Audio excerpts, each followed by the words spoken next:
जय श्री राधे। रामधारी गुप्ता, खंड 2, प्रतिलेखन संख्या 96, गति 100 शब्द प्रति मिनट, कुल शब्द 500। प्रारंभ करें।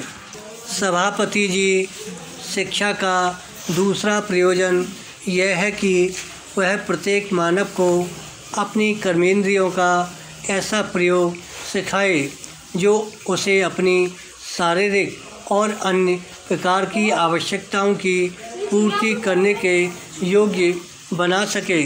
इन कर्मेंद्रियों के उचित प्रयोग के लिए तो ज्ञान की आवश्यकता होती है। कितना ही सबल व्यक्ति क्यों न हो, कितना ही स्फूर्ति में क्यों न हो, वह तब तक कुछ अधिक फल में कार्य नहीं कर सकता जब तक कि उस कार्य के संपादन के लिए उसकी कर्मेंद्रियों को आवश्यक प्रशिक्षा न मिली हो अथवा उन्हें उसका अभ्यास न कराया गया हो। विराम। शिक्षा का तीसरा प्रयोजन मेरे विचार में यह है कि व्यक्ति में अपने जैसे ही सब व्यक्तियों के साथ रहने और उनके साथ काम करने के लिए आवश्यक गुणों का उदय हो जाए। विराम। इच्छा से अथवा अनिच्छा से प्रत्येक व्यक्ति को अपने ही जैसे अन्य व्यक्तियों के साथ तो रहना ही पड़ता है। विराम। संसार से दूर कोई भी अपनी अलग कुटिया नहीं बना सकता और न बना पाता है। एकाकी जीवन कवि की सुंदर कल्पना के अतिरिक्त न तो वास्तविक तथ्य है और न हो सकता है। व्यक्ति चाहे कुछ क्षण के लिए एकाकी रह सके, किंतु सर्वदा वह एकाकी रह ही नहीं सकता। अतः जब सामूहिक जीवन मानव जीवन का अनिवार्य तथ्य है, तब यह आवश्यक है कि प्रत्येक व्यक्ति को साथ रहने की कला आ जाए।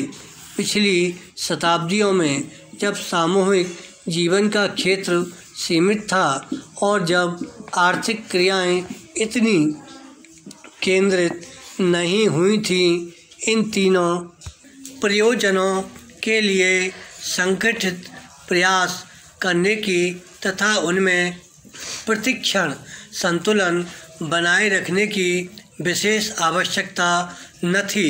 किंतु आज तो सामूहिक जीवन का क्षेत्र भूमंडल व्यापी है और आर्थिक क्रियाओं का सीमातिरेक संकेंद्रण हो गया है। अतः आज यह बात अत्यंत आवश्यक है कि प्रत्येक व्यक्ति को विशेष प्रक्रिया द्वारा इन तीनों बातों से केवल पूर्ण परिचित ही न कराया जाए, वरन उसको कार्य रूप में अपनाने के योग्य भी बना दिया जाए।